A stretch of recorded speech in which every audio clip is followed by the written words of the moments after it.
Bonjour à tous, on se retrouve pour un nouveau Texama Show. C'est le Texama Show, je ne sais plus combien, ça n'a pas beaucoup d'importance. Comme d'habitude, pour l'actualité informatique et technologique de la semaine, pas mal de news cette semaine-ci. Plus de rumeurs d'une 3080 Ti qui arrive. Nous avons la 6900 XT qui a été lancée évidemment. Je n'ai pas fait de vidéo dédiée là-dessus parce que j'attendais le Texama Show honnêtement. C'est pas la carte la plus intéressante, on va en parler justement. Nous avons aussi des rumeurs de RTX mobile qui arrivent. Genre RTX 3000 mobile plutôt qui arrive. Et encore d'autres petites news Apple et tout ça. Et aussi, une nouvelle controverse avec Nvidia qu'on va parler juste après. Du coup, tape des matières dans la description, sur la barre de lecture. Comme ça, vous pouvez sauter vers le sujet qui vous intéresse le plus. Commençons. La première news, évidemment, la 6900 XT a été lancée cette semaine-ci. C'était le 8 décembre, si je me souviens bien, yes. Vous avez pas mal de reviews disponibles, comme vous pouvez voir, ainsi que quand même quelques reviews en France. Il y en a une. Bon, vous avez une review en français de Comptoir Hardware. Très bon site. Vous avez aussi mes recommandations, comme d'habitude, Hardware Unbox, ainsi que vous avez toujours les nouveaux tech tips qui est selon moi intéressant, mais vous avez aussi, où est-ce qu'il est, Gamer Nexus aussi qui est assez intéressant. Gamer Nexus, là voilà. Je vous recommande de regarder de toute façon, comme d'habitude, si vous êtes intéressé par quelque chose, un maximum de reviews. C'est toujours bien d'avoir un maximum d'avis différents pour vraiment jauger quelque chose.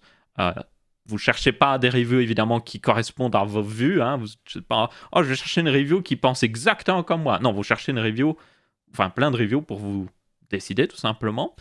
Du coup, qu'est-ce que ça donne niveau performance? On va aller regarder un des graphes résumés de Tech Power Up qui sont assez toujours représentatifs. Après, encore une fois, regardez un maximum de reviews. Et le truc que vous allez voir tout simplement, c'est que cette 6900 XT est intéressante, clairement. Elle a un peu plus de mal en 1080p. Sa vraie force, c'est le 1440p par contre. C'est là où vraiment vous voyez que elle est la plus intéressante. Et en 4K, elle perd un petit peu d'avantage, mais elle reste quand même pas trop mal. Elle se situe entre une 3080 et une 3090. Forcément, ça semblait logique. Et évidemment, comme on l'avait vu lors de la présentation d'AMD, je vous rappelle, l'AMD avait montré des slides où ils montraient qu'ils avaient activé le Smart Access Memory et ils avaient aussi activé le Rage Mode. Donc en gros, elle était overclockée automatiquement et aussi avait cette nouvelle technologie en plus.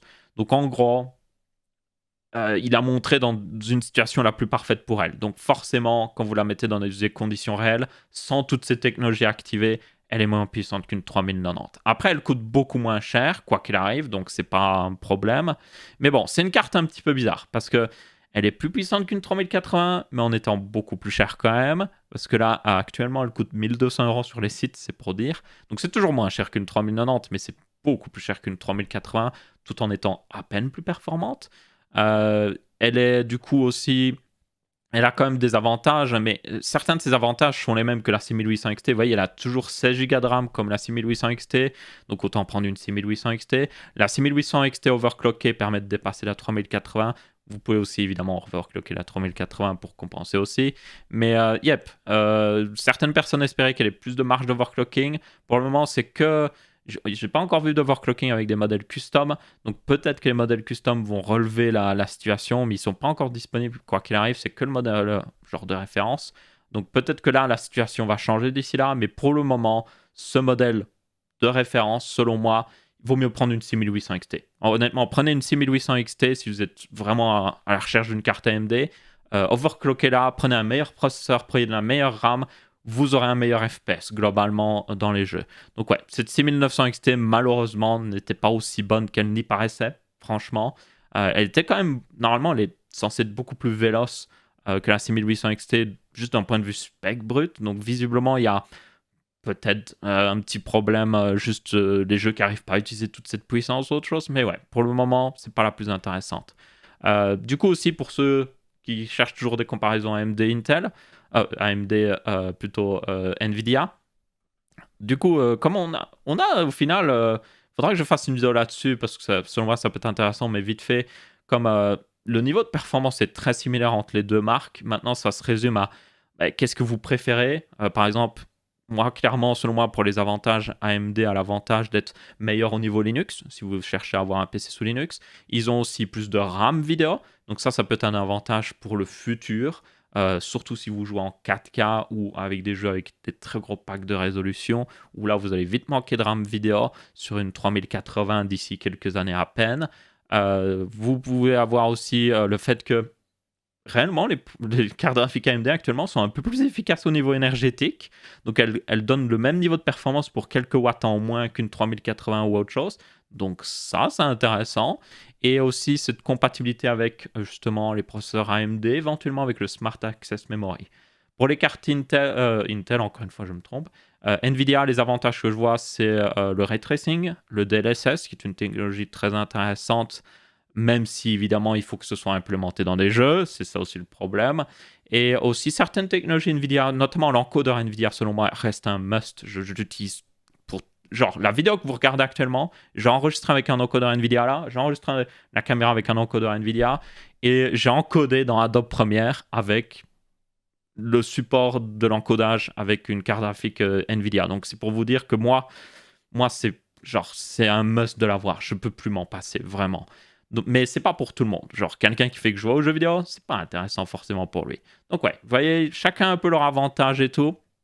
Je dirais que Nvidia a toujours un écosystème plus robuste. Ils ont plus de trucs développés autour pour le rendre intéressant. Même si AMD a des alternatives des fois tout aussi intéressantes parce que bien souvent gratuites, notamment FreeSync, même si les cartes Nvidia maintenant marchent aussi avec des écrans FreeSync.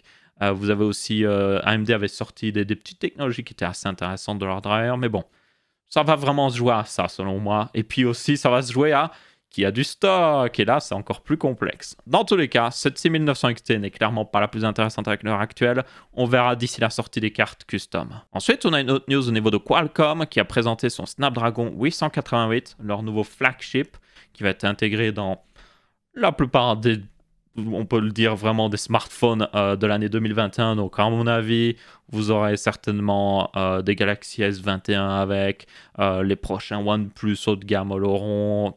Tout le monde va l'utiliser, franchement. Donc, ça va être évidemment un processeur très intéressant de voir déjà ce que ça donne, surtout par rapport à ce qu'a fait Apple, parce qu'Apple continue de frapper fort à ce niveau-là. Donc, d'ailleurs, comme Apple, c'est une puce gravée en 5 nanomètres. Donc, on diminue ici du 7 nanomètres au 5 nanomètres. Ça devrait offrir meilleure consommation et aussi permettre de mettre plus de transistors, donc plus de puissance dans un, au final, processeur qui fait à peu près la même taille. On a aussi l'arrivée des Cortex X1. Donc, pour ceux qui ne savent pas, il explique un petit peu plus tard d'ailleurs. Donc, ce processeur a un cœur X1. Donc, c'est un cœur haute performance. Donc, vous pouvez le voir un petit peu comme l'a fait Apple avec 4 cœurs performance, 4 cœurs basse consommation, le Big Little qui est utilisé dans tous les processeurs mobiles depuis très longtemps. Hein. Donc vous avez un gros cœur X1, ensuite vous avez genre, c'était 3 il me semble, oui, 3 cœurs A78 qui auparavant étaient considérés comme des cœurs haute performance, donc c'est juste pour vous dire. Et puis vous avez des A55 pour les petites tâches. Donc en gros, le X1 est là pour faire la grosse tâche, jeux vidéo et tout ça. Les A78, genre des tâches, peut-être justement des tâches moins importantes dans le jeu en particulier, qui pourraient être confiées à ça, peut-être gérer tout ce qui est un petit peu réseau dans le jeu, ou gérer le chargement de texture ou je ne sais quoi, c'est géré par ces cœurs. Et puis les A55, c'est plus pour tout ce qui est background, genre, oh j'ai reçu une notification, vous voyez ce genre de choses, c'est là qui rentre en jeu. Du coup, ça promet évidemment pas mal de... Il y a toujours les chiffres, hein, genre 20% plus de machin, 30% plus de choses. Bon, c'est beaucoup moins tiré par les cheveux que Apple, des fois un petit peu, parce qu'Apple est très, voilà, un peu particulier. Du coup, si ce processeur, pour ceux qui se demandent, supporte le Wi-Fi 6E, ils ont la 5G intégrée directement, ça semble logique. Ça utilise d'ailleurs un nouveau modem 5G, c'est assez important de le noter, parce que les premiers modems 5G consommaient pas mal. Donc là, il y a une amélioration de la consommation, donc ça c'est plutôt une bonne chose.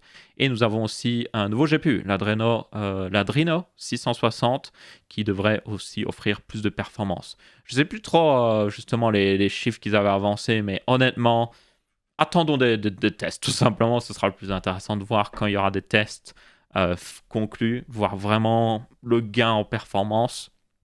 Une chose est sûre, cette puce va être importante pour Qualcomm et pour la plupart des mobiles haut de gamme.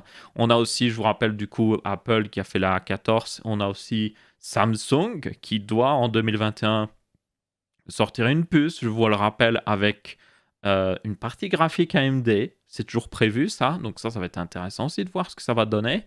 Nous avons aussi le fait que, je vous rappelle, Nvidia a racheté ARM. ARM qui a designé justement ces A76, ces A78, ces A55 et surtout le Cortex X1. Donc, c'est-à-dire que d'ici l'année qui va arriver, on va peut-être commencer à voir arriver un premier produit, un tout premier du fruit de ce rachat, peut-être une puce Cortex X1 mais avec une partie graphique Nvidia, ça pourrait être très intéressant honnêtement. Imaginez genre une puce Tegra comme vous avez dans la Nintendo Switch, mais avec un Cortex X1 et puis une puce graphique mise à jour genre, avec l'architecture Ampere, genre ce serait hyper intéressant moi je trouve. Mais bon, ça va prendre du temps évidemment ça, mais yep, il semble avoir selon moi une petite révolution au niveau des processeurs mobiles qu'il n'y avait pas eu depuis pas mal de temps parce que bah, honnêtement, ben, oui, Apple fait des très bonnes puces, mais c'est juste sur les iPhones et Qualcomm a dominé franchement depuis des années, donc j'ai hâte de voir un peu plus de concurrence à ce niveau-là parce que ouais, on en aurait bien besoin et je pense que Nvidia peut apporter un petit peu plus de concurrence étonnamment en introduisant des nouvelles choses, des choses qui vont un petit peu bouleverser le milieu. Enfin, j'espère en tout cas. On verra bien aussi ce qu'ils vont faire exactement. On n'est pas encore tout à fait sûr. Ensuite, nous avons Cyberpunk 2077 qui est sorti. Je pense que vous l'avez vu à peu près n'importe où, vu que genre ça s'est vu littéralement partout, affiché partout, tout le monde y a joué. Il y a énormément de gens qui l'ont streamé sur Twitch. Je voulais le streamer sur Twitch, puis j'étais en mode, nah, il y a trop de gens qui streament, j'ai juste joué tranquillement, et j'y ai joué un petit peu trop, au point même que ça m'a mis en retard sur des vidéos. Enfin bref, c'est pas grave. Dans tous les cas, il est sorti, il est buggé un petit peu. Enfin, il est buggé, mais ça va encore. Je pense qu'il y a des gens qui se souviennent pas trop de Watch Dogs, première édition. Ouh, ça c'était... En gros, les bugs, moi, que j'ai vu dans Cyberpunk, j'en ai eu quand même... J'ai eu quelques crashs, ça c'était les plus embêtants.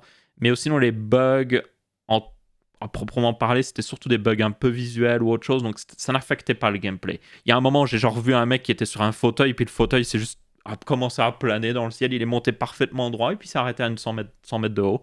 J'ai pas trop compris.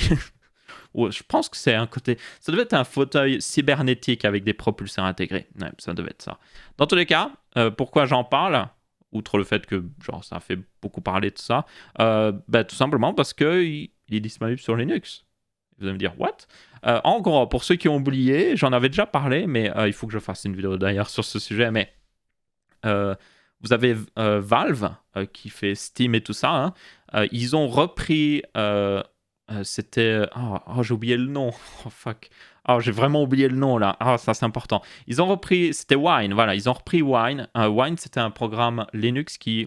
Enfin, un programme... C'était quelque chose qui permettait de faire tourner des programmes Windows sous Linux. Donc, ça émulait littéralement l'environnement Windows sous Linux.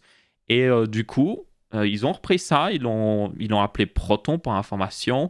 Donc Proton est vraiment bien foutu, ça vous permet de faire tourner pas mal de jeux maintenant. Donc en gros, ça émule encore une fois un environnement Windows pour le jeu. Et en plus, vous avez une préconfiguration qui est faite pour pas mal de jeux, parce que certains jeux requièrent certains fixes et tout ça. Donc notamment, vous avez The Witcher qui marche très bien, parce que la communauté, The Witcher 3, la communauté a régler tous les petits problèmes qu'il y avait. Donc, vous pouvez faire fonctionner The Witcher 3 sans aucun problème avec Proton et tout ça.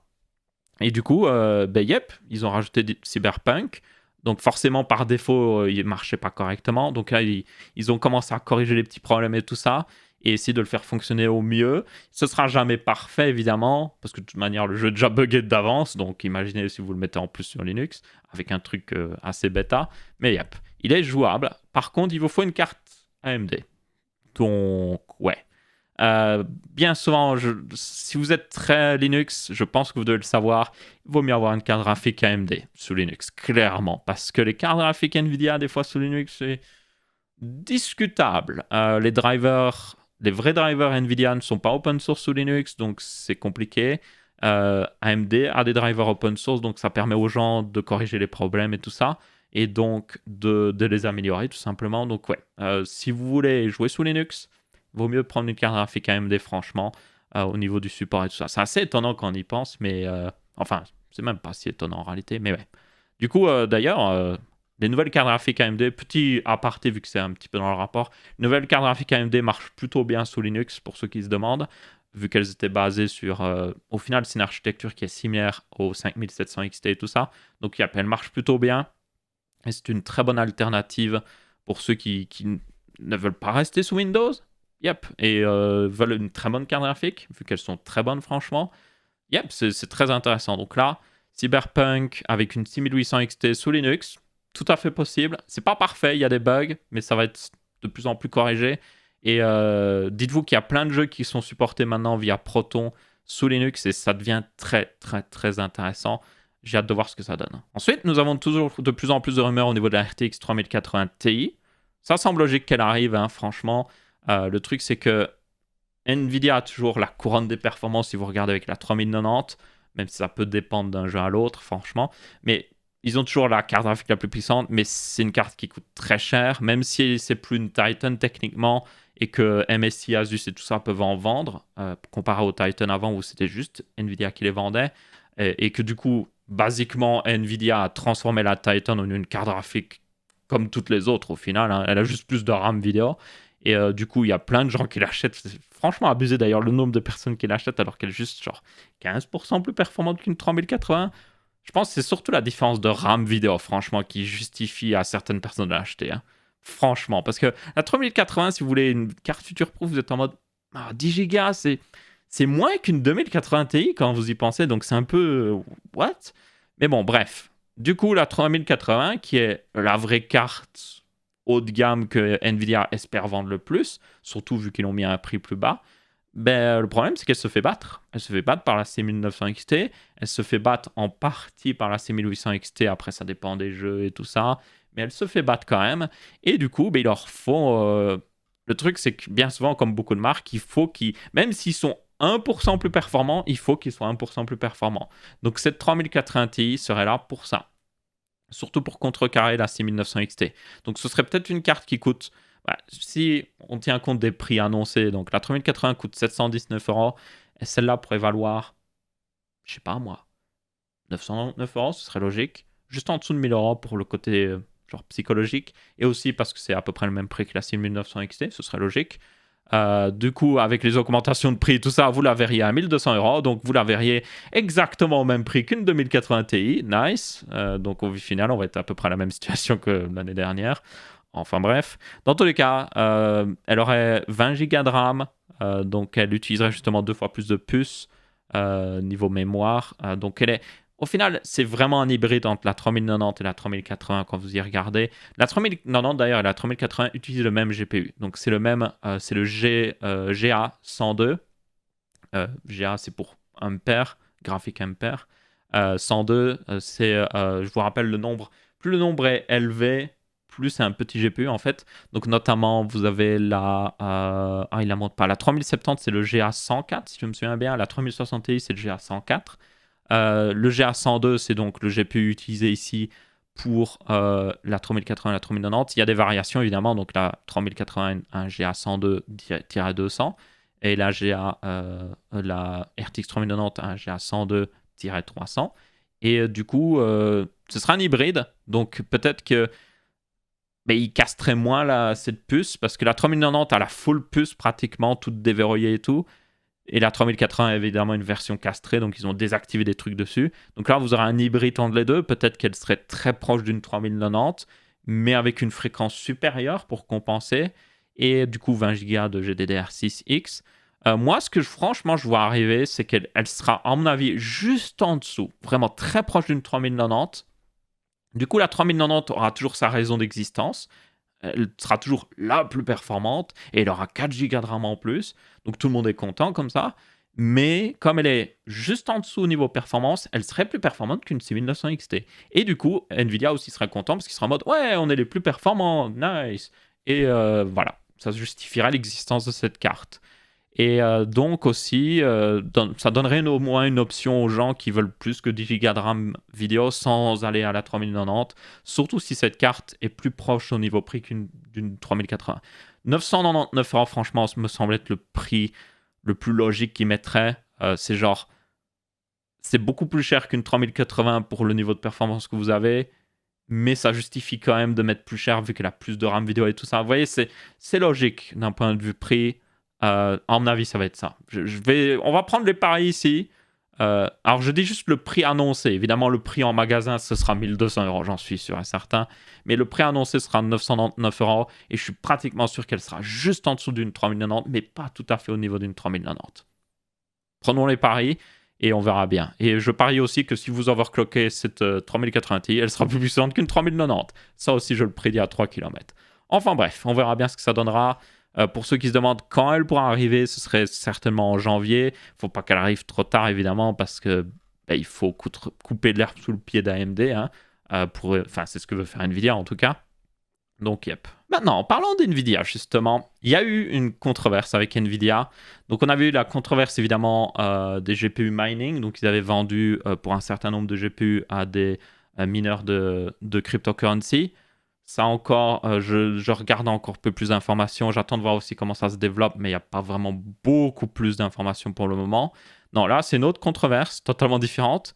Alors, je reprends ici en post-production pour la simple et bonne raison qu'il y a une grosse update depuis que j'ai fait cette news. Donc, je vais couper tout ce que j'ai dit après ça et je vais vous faire quand même une version résumée parce que ça ne change rien au fait que c'est quand même arrivé et que c'est quand même un problème, je tiens à le préciser. Mais en gros, Hardware Unbox, qui est une chaîne que j'ai souvent recommandée, ils ont de l'excellent contenu, notamment. Mais là, ils ont fait tout un test au niveau de Cyberpunk, voir quel réglage vous permet d'avoir les meilleurs FPS, quels réglages ne servent à rien au niveau qualité et coûtent trop de FPS, par exemple. Très intéressant, ils ont beaucoup de vidéos là-dessus, ils ont même fait une vidéo sur le DLSS et tout ça. Et en gros, le truc, c'est que ils l'ont déjà dit plusieurs fois, le ray tracing pour eux, ça reste un petit peu gimmick. Il n'y a pas beaucoup de jeux qui l'ont et c'est un petit peu, voilà, c'est pas un truc que vous devriez considérer que vous achetez forcément une carte graphique. Du coup, Nvidia a envoyé un mail comme quoi il n'aurait plus à partir de maintenant les Thunder Edition de Nvidia. C'est une assez grosse nouvelle pour la simple bonne raison que, par exemple, quand la RTX 3080 est sortie, c'était d'abord les reviews de la 3080 Thunder Edition et puis quelques jours après, les reviews des modèles custom. Donc ça veut dire que s'ils n'ont pas le modèle Thunder Edition, eh bien ça les met à un désavantage en fait. Et Nvidia, un petit peu comme ça, contrôle l'aspect narratif parce que les gens ne verront pas cette review qui était peut-être un petit peu plus justement critique au niveau du RTX. Et ça, c'est un gros problème. Nvidia a invoqué que Hardware Unbox critiquait trop souvent le RTX et que c'était contre la volonté des gamers. Donc Nvidia a littéralement parlé au nom de tous les gamers, ce qui était un petit peu genre un but de leur personne. Mais bon, ils ont dit aussi qu'ils critiquaient le DLSS, alors que Hardware Unbox a fait des vidéos sur le DLSS, notamment 2.0, où ils ont dit qu'il était excellent et qu'il n'y avait aucune raison de ne pas l'utiliser s'il est supporté dans un jeu. Et même Nvidia a mis sur leur site en premier au niveau du DLSS, justement, ils ont paraphrasé Hardware Unbox, une de leurs vidéos, comme argument marketing pour le DLSS, justement. Donc c'est un peu genre hypocrite de dire ça. Hein. Vous voyez, ils disent « Oh, vous ne parlez pas assez de DLSS, mais on vous a mis sur le site. Hein. » Enfin bref, du coup, ils ont été bannis. C'était assez étrange comme décision parce que ça sortait nulle part, franchement. Ça faisait passer Nvidia comme les méchants, et c'est réellement le cas. Hein. C'était assez méchant de leur part de faire ça. Évidemment, certaines personnes vont dire que c'est leur droit de bannir quelqu'un et tout ça, mais le truc c'est que soit, et Linus Tech Tips a bien résumé, c'est soit vous acceptez une presse libre, ou soit vous n'acceptez pas du tout. Genre vous ne faites pas un juste milieu où vous acceptez seulement les gens qui disent du bien de votre truc. Et je tiens à préciser que tous les reviewers ne sont pas payés, hein, donc ils ont la carte graphique bien souvent gratuite, mais c'est pour faire une review. Donc ça veut dire qu'ils ont leur liberté de dire « Hey, c'est pas une carte graphique pour vous parce que ta. » Et ça a Nvidia de faire confiance et envoyer à des reviewers qui ont en tout cas un minimum de sens professionnel pour faire une review correcte. Après, évidemment, chacun peut avoir ses avis personnels sur le RTX ou autre chose. Et le truc là, c'était assez inquiétant parce que s'ils bannissent Hardware Unbox, qui est une chaîne très professionnels, franchement, au niveau de leurs tests. Ils ont des comparatifs des fois de 40 cartes graphiques. Enfin, c'est incroyable. Ils mettent énormément de temps là-dessus. C'est un de leurs trucs principaux sur leur chaîne, tester les cartes graphiques. Genre, ça veut dire que Nvidia essaie de contrôler un petit peu l'aspect narratif. Du coup, l'update, c'est que Nvidia a envoyé un mail pour s'excuser déjà et aussi qui réautorisait le fait que Hardware Unbox aura les Thunder Edition. Donc, en gros, on revient au statut d'avant. Ça n'enlève pas ce qu'ils ont fait. Et moi, selon moi, c'est un gros problème. Notamment, je vous invite à aller voir le dernier One Show de Linus Tech Tips en anglais. Il a passé une demi-heure à vraiment juste en foutre plein la gueule sur Nvidia. Et il a totalement raison parce que c'est pas normal. C'est vraiment pas normal. Et évidemment, ils sont revenus en arrière, ce qui est une bonne chose, mais il ne faut pas les applaudir forcément. Selon moi, c'est juste... Il faut les remercier d'être revenus en arrière, mais il y a quand même un gros problème. Et c'est cool de voir que toute la communauté tech s'est mis derrière justement Hardware Unbox, parce que ça ne doit pas arriver, ce genre de choses. Donc voilà, ça c'est une version résumée. J'en parlerai certainement plus la semaine prochaine quand on aura plus de news, parce que ça, c'est juste... ils ont répandu pendant le week-end, ce qui est très rare aussi, donc c'est juste pour vous dire à quel point c'était sérieux comme affaire. Ensuite, toujours des news un petit peu... Voilà, c'est mélange AMD et Nvidia. Nous avons des premiers laptops qui se sont montrés avec des nouveaux processeurs AMD mobile, donc les 5800H notamment. Donc c'est la nouvelle architecture Zen. Alors faites très attention, j'ai vu d'ailleurs, et ça va être très important de le regarder, apparemment certains de ces nouveaux processeurs mobiles d'AMD seront basés toujours sur Zen 2. Donc ça va être très chelou, mais le 5800H normalement est basé sur Zen 3. Donc c'est une version mobile en gros des processeurs du 5800X par exemple. Vous avez du coup aussi l'arrivée d'une RTX 3060 mobile. Et ça va être aussi très intéressant. Parce que déjà, c'est pas une 3060 Ti, c'est une 3060. Donc, ça permettra de voir un petit peu... Déjà, ça peut indiquer que la 3060 arrive, peut-être d'ici le mois de janvier. Ces ordinateurs portables, d'ailleurs... D'ailleurs, un truc, je suis assez déçu personnellement, mais cette 3060 a seulement 6 Go de RAM. Un petit peu déçu, mais après, voilà... toujours GDDR6 et du coup ces ordinateurs portables devraient arriver pour ceux qui se demandent est-ce qu'ils avaient vraiment indiqué. Bon, ça arrive genre pas certainement avant le mois de février, mais ça arrive. On verra ce que ça donne, évidemment. Surtout que, je vous rappelle, donc ça, ils ont montré, c'est le TUF Gaming A17. Le TUF Gaming A17 ou A15 aussi qui existait de l'année dernière était... ou plutôt de cette année-ci, donc ceux qui sont sortis avec des 4700H notamment, étaient très mauvais. Genre, ils étaient très mal refroidis, ils ne valaient vraiment pas la peine. Donc là, j'ai hâte de voir ce que donne ce ce A17 version 2021, on va dire, parce que clairement, il y avait des améliorations à faire. Il semble toujours avoir un problème, vous voyez là, c'est un peu restrictif en bas ici. C'était justement une des critiques du modèle de l'année dernière, mais après... Je suppose qu'ils ne sont pas restés totalement en mode on n'entend rien du tout, parce que s'ils n'ont pas corrigé les défauts, ce serait vraiment dommage. Parce que, franchement, sinon, ça aurait été des très bons ordi portables. Donc ça, c'est ça qui est un peu dommage des fois avec Asus et même MSI, c'est que des fois, en fait, vous sentez qu'ils font exprès de nerfer un de leurs plus petits ordinateurs portables pour mettre plus en avant leur ordinateur portable haut de gamme, en fait. Donc ouais, c'est dommage. Du coup aussi... Ah non, mais en réalité, non, elle a bien 8 Go de... Ah non, c'est 8 Go de DDR4. Oh. Pourquoi, en 2021, nous allons avoir un ordinateur portable avec 8 Go de RAM? What the fuck? Asus, MSI, n'importe qui. On est en 2021. Ça coûte 60 balles, la RAM. 16 Go de RAM coûte 60 €. Pendant que quelqu'un est en train de m'appeler, mais je suis un petit peu occupé. Et puis surtout, nous sommes le week-end. Au revoir, monsieur. Bref. Nous sommes en 2021, 8 Go de RAM sur un ordinateur portable, c'est une honte. C'est franchement une honte. Donc, yep, il est temps d'arrêter, il est temps de passer à 16 Go de RAM, ça coûte rien du tout. Vous sentez que c'est fait exprès pour justifier de payer plus cher pour le modèle qui a 16 Go de RAM. C'est bon, quoi, arrêtez, franchement. Honnêtement, n'hésitez pas, quand vous voyez un ordinateur portable maintenant avec seulement 8 Go de RAM qui coûte plus de 900 € selon moi, surtout les ordinateurs portables gaming, n'hésitez pas à insulter ou autre chose, juste dites, genre n'hésitez pas à leur dire, faites-leur comprendre, dites-leur, oh il a l'air intéressant, mais malheureusement il n'a que 8 Go de RAM. Juste pour qu'ils comprennent, quoi. Il faut arrêter de se laisser faire, parce que le problème c'est si on se laisse faire, ils se disent, c'est ok de continuer de faire des portables avec 8 Go de RAM. Surtout quand vous voyez des smartphones qui ont 12 Go de RAM pour le même prix. Donc c'est... enfin bref. Dans tous les cas, hâte de voir ce que donnent ces ordinateurs portables. Il y a évidemment des versions Intel avec des RTX 3000 là aussi qui vont sortir. On verra ce que ça donnera. Ensuite, nous avons une news au niveau du Smart Access Memory.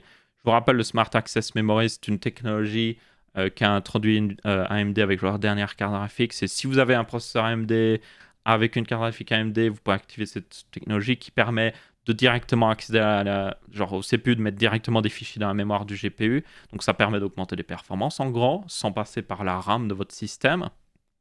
Et le truc, c'est qu'apparemment, cette technologie n'est pas si propriétaire que ça, parce que déjà, c'est une technologie qui est dans la norme PCI Express. Il y a des trucs dans la norme PCI Express qui dit que c'est possible de faire ça. C'est juste que personne ne l'avait utilisé jusqu'à maintenant. Donc c'est AMD qui l'a utilisé, justement. Donc ça veut dire que déjà, NVIDIA est en train de travailler sur une implémentation. Et aussi, vous avez des constructeurs de cartes mères qui ont activé le Smart Access Memory sur des cartes mères Intel. Ils l'ont renommé, donc là c'était... Ah, comment ça s'appelait? C'était le... comment ils l'ont appelé déjà? C'était... Non, ils n'ont pas donné un nom particulier, mais certains constructeurs de cartes mères l'ont un peu renommé, donc au lieu de mettre Smart Access Memory, ils ont mis Intelligent Access Memory. Et en gros, c'est la même chose. Ça permet à un CPU de directement accéder à la mémoire du GPU pour augmenter un peu les performances. Et du coup, ça marcherait avec un processeur Intel. Du coup, ce gain, je vous rappelle, est très variable. Dans certains jeux, vous allez avoir 10% de performance en plus. Génial. Dans d'autres jeux, vous allez avoir 5% de performance en moins. Parce que, genre, il utilise mal, en gros. Bon, dans la plupart des cas, vous n'avez pas forcément une dégradation de performance, mais vous n'avez pas toujours une augmentation de performance, surtout. Donc, il faudra que les jeux le supportent. Maintenant que AMD a lancé ce truc-là, plus de jeux devraient le supporter, donc ça, c'est cool. NVIDIA travaille sur une implémentation, comme j'ai dit. Donc ça aussi, ça nous permettra de voir. Le mieux, ce sera d'avoir quelque chose de dynamique, comme ça a déjà été dit. Donc par exemple, si NVIDIA ou AMD sait qu'un jeu ne profite pas, ils le désactivent automatiquement. Et s'ils savent qu'un jeu a des problèmes de performance avec, ils le désactivent aussi. Et s'ils savent qu'un jeu a des gains de performance, ben, ils l'activent automatiquement. Et en gros, vous avez juste à l'activer une fois dans le BIOS et puis c'est le driver de la carte graphique qui fait le travail, quoi. Donc ouais, on verra bien, c'est très intéressant. C'est un peu bizarre de voir ça au final, de se dire que ça existait depuis tant de temps que ça dans la norme PCI Express et que personne ne l'a utilisé. Mais yep, ma foi, si ça permet de booster les performances, c'est pas mauvais. Hein. Et aussi, sinon, un autre truc que j'allais presque oublier, je le rajoute en post-production ici, je sais même pas pourquoi j'ai pu oublier. Incroyable, le lancement de SN8, c'est fait. Donc le lancement de test, ça c'est SN8. D'ailleurs, je me suis trompé par le passé, j'ai dit qu'il faisait 8 mètres de diamètre, il fait 9 mètres de diamètre. Du coup, c'est le second étage d'une nouvelle fusée développée par SpaceX. Elle fait, du coup, ce SN8 fait 50 mètres de haut, en plus que le pad qui est en dessous de lui. Hein. Donc 50 mètres de haut, c'est littéralement un petit immeuble. 9 mètres de diamètre, c'est un énorme... vraiment second étage de fusée, et il y a encore un booster qui est en bas de ça, il faut le savoir, un booster qui fera lui pratiquement 70 mètres, donc une fusée qui fera 120 mètres normalement, qui pourra amener jusqu'à plus de 100 tonnes en basse orbite, c'est énorme hein, pour information. Et le but évidemment de tout ça, c'est d'être 100% réutilisable, donc c'est à dire que SN8 est conçu pour retourner dans l'atmosphère et se poser au sol, et c'est justement la nature de ce test. Donc ils l'ont fait monter à 12 km. On peut voir que d'ailleurs le lancement s'est bien passé ici. SN8 est monté dans le ciel tranquillement avec les 3 moteurs. Pour ceux qui ont vu justement le lancement, on voit par moment justement un des moteurs qui s'éteint. Vous voyez d'ailleurs les moteurs un peu bouger pour stabiliser SN8, ça c'est assez intéressant. Et on voit un des moteurs s'éteindre à un moment. On a cru que c'était un fail pendant le test, mais visiblement c'était fait exprès parce que comme vous pouvez voir, le moteur s'est mis au bon endroit, hein. Genre il s'est retiré du chemin pour que les autres moteurs puissent bouger. Il y a eu un petit feu, mais ça c'était juste l'isolation qui a un petit peu brûlé, rien de très grave. Je veux dire, s'il y a un feu ici qui est grave, la fusée aurait explosé. Donc c'est aussi simple que ça. Donc c'était juste un peu l'isolant qui a brûlé, rien de très grave. Vous voyez qu'il y en a encore un petit peu sur la gauche ici et un peu là. Et puis vous avez un second moteur qui s'est arrêté. Donc c'est pour ça que apparemment c'était normal. Ils éteignaient en fait les moteurs au fur et à mesure. Parce qu'ils n'avaient plus besoin d'autant de puissance, tout simplement pour monter plus haut, vu qu'il y a de moins en moins de carburant dans la fusée, forcément, a fait que ça brûle tout le carburant. Donc ça fait un petit peu bizarre, mais c'est normal. En gros, c'est normal. Par contre, évidemment, plus tard, il y a des trucs moins normaux. Donc déjà, ils sont restés à peu près à 12 km, et puis ils ont éteint les moteurs d'un coup, et puis SN8 s'est mis à, littéralement, planer. Tomber de manière contrôlée, plutôt, on va dire. Donc... Je vous rappelle, c'était un truc de 50 mètres de haut, 9 mètres de diamètre qui était en train de tomber dans le ciel, comme si de rien n'était. C'est franchement impressionnant selon moi. Et du coup, il a commencé à tomber. Les petits ailerons, comme vous pouvez voir, qu'on voit ici et ici, ont contrôlé assez bien la descente. Donc leur but, ils sont très grands. D'ailleurs, ces ailerons-là, encore une fois, comme je vous dis, ça fait 50 mètres. Donc imaginez la taille qu'ils font. Ces petits ailerons ont pour but de juste contrôler la descente et aussi de faire en sorte que SN8, en gros, puisse éliminer le plus de vitesse possible en passant dans l'atmosphère.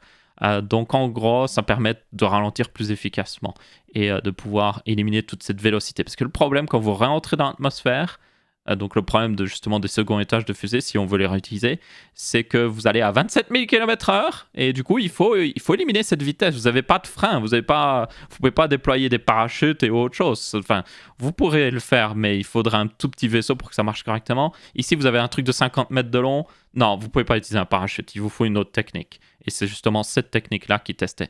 Donc ça, cet aspect-là, qui n'avait jamais testé jusqu'à maintenant, a plutôt bien marché, comme vous pouvez voir.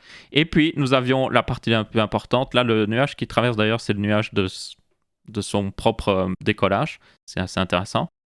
Et là, les 2 moteurs se sont réallumés. Et il a fait le belly flop. Le fameux belly flop où, vous voyez, il se remet droit. Ça a fonctionné.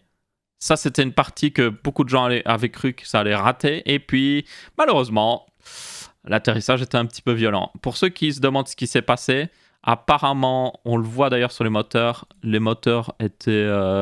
avaient, apparemment, de ce qui a été analysé, avaient trop d'oxygène. Ça manquait de carburant. C'est pour ça que c'est vert. C'est littéralement vert, hein, pour ceux qui se demandent. C'est pas faux la couleur que vous voyez ici.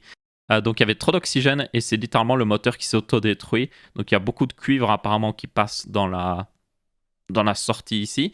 Et c'est tout simplement parce que les header tanks, donc vous avez on va dire, un réservoir de carburant.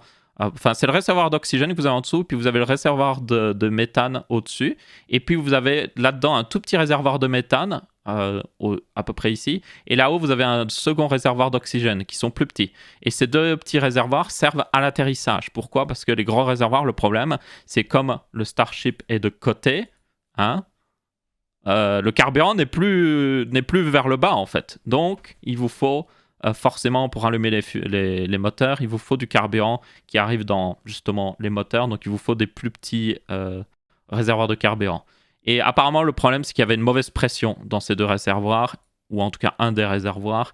Et c'est ça qui a mené à tout simplement ceci. Donc si il y avait eu assez de pression, ils auraient pu certainement atterrir en fait. Genre tout le reste était bon. C'est pour ça aussi que vous avez beaucoup de news, comme j'ai dit, qui ont juste dit « Ah, ils ont raté leur test », mais en fait, non, ils ont réussi 95%, 95% de ce qu'ils voulaient tester. L'atterrissage, ça aurait été la cerise sur le gâteau, mais c'était pas le plus important. Donc ouais. Donc ça, c'est plutôt cool. Il y a un second prototype, il y en a encore plein en cours de construction. Il y a SN9 qui est prêt à être lancé. Le seul problème, c'est que apparemment SN9 a eu un petit problème. Et est-ce que je peux vous le montrer? Je le montre vite fait sur la chaîne NASA Spaceflight, que je vous recommande vraiment. Ils ont traité tout ça. En gros, ils ont même mis à jour leur bannière avec toutes les images de SN8. Comme vous pouvez voir, c'est SN9 dans l'hangar ici. Et ça, c'est les restants des SN8 pour ceux qui se demandent. Et comme vous pouvez voir, il est de travers parce que l'endroit où il était posé, c'est écrasé. Donc, il est sur une sorte de petite armature en métal, en acier. Enfin, petite armature, une sacrée armature en métal qui le surélève du sol, comme ça ils peuvent travailler en dessous facilement. Et le problème, c'est que ça s'est écrasé en fait. Et donc, il est tombé contre la paroi de là où il fabrique. Je vous montre pas les images parce que apparemment NASA Spaceflight est très copyright, donc j'évite de montrer directement les images. Allez voir par vous-même. Ils sont en train de régler le problème, mais il y a eu clairement un petit problème. Mais quoi qu'elle arrive, félicitations à SpaceX pour ce test. C'était franchement incroyable, comme j'ai dit. J'ai regardé tous les points de vue imaginables. Vous en avez vraiment pas mal. Il y a aussi des gens qui ont fait ce genre de vidéos où ils ont pris les vidéos du SN8 et ils ont en gros fait un petit peu de magie d'édition pour montrer ce que ça ressemblerait avec le booster en dessous. Donc ça, le truc que vous avez vu avant, c'est vraiment ce qui s'est passé. Donc SN8 en test, 50 mètres de haut. Et voilà ce que ça donne avec le booster en bas. Le booster d'ailleurs est un peu plus court que ce qu'il devrait être. Il devrait être un petit peu plus long en réalité. Donc tenez compte que genre ça va être une énorme fusée. Et c'est clair à savoir. Genre, j'ai vraiment hâte de le voir. Le booster, pour ceux qui se demandent d'ailleurs pourquoi ils font d'abord la seconde partie et pas le booster d'abord. Parce que le booster, comme vous pouvez voir, ressemble assez bien à une Falcon 9, genre XXL. Il y a même les grid fins en haut, vous les voyez, hein, qui seront énormes d'ailleurs sur cette fusée-là, vu qu'il y a 9 mètres de diamètre, donc imaginez la taille de ces trucs. Mais ça, ils savent le faire. Il y aura des problèmes, enfin, il y aura des trucs à régler, évidemment, comme problème, mais ils ont déjà le savoir-faire. C'est la seconde partie qui est vraiment le plus compliqué. Donc, yep, c'est pour ça qu'ils s'amusent à faire ça d'abord. Ultra classe, cette vidéo, en tout cas, comme vous pouvez voir. Il y aura 20... combien ils en ont prévu maintenant?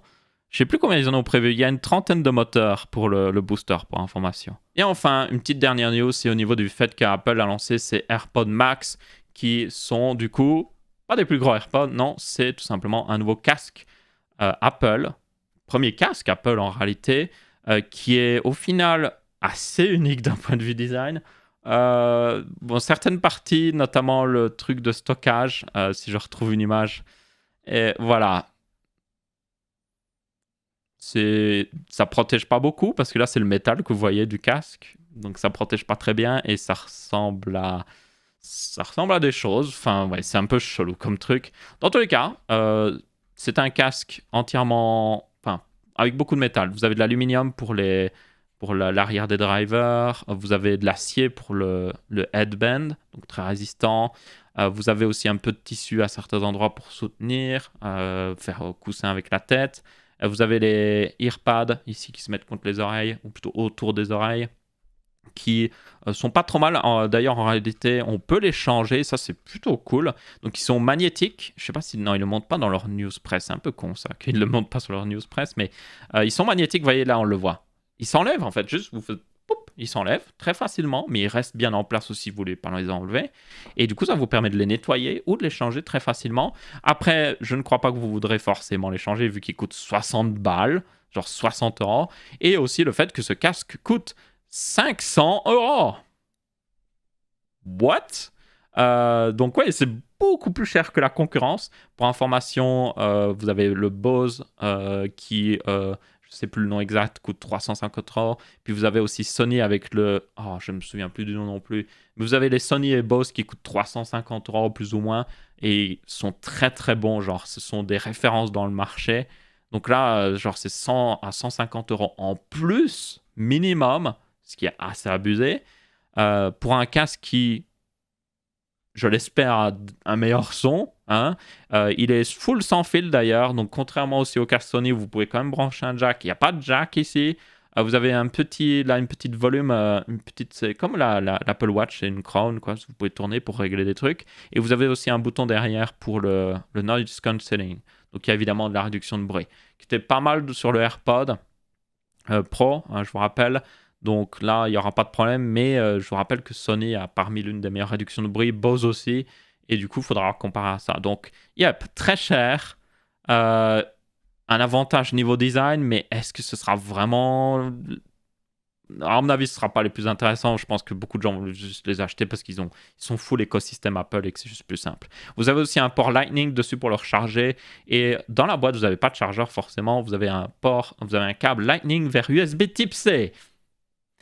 Mais bon, encore une fois, j'avais dit quand l'iPhone 12 est sorti, selon moi c'est logique parce que Apple considère, c'est ça le truc avec Apple, c'est qu'Apple considère que vous n'utilisez que des produits Apple. Donc si vous utilisez que des produits Apple, vous avez déjà un Mac avec un USB Type C pour recharger ou justement un chargeur USB Type C. C'est logique, vous êtes chez Apple. C'est ce que considère à chaque fois Apple. Il y a plusieurs couleurs disponibles, comme vous avez pu voir jusqu'à maintenant.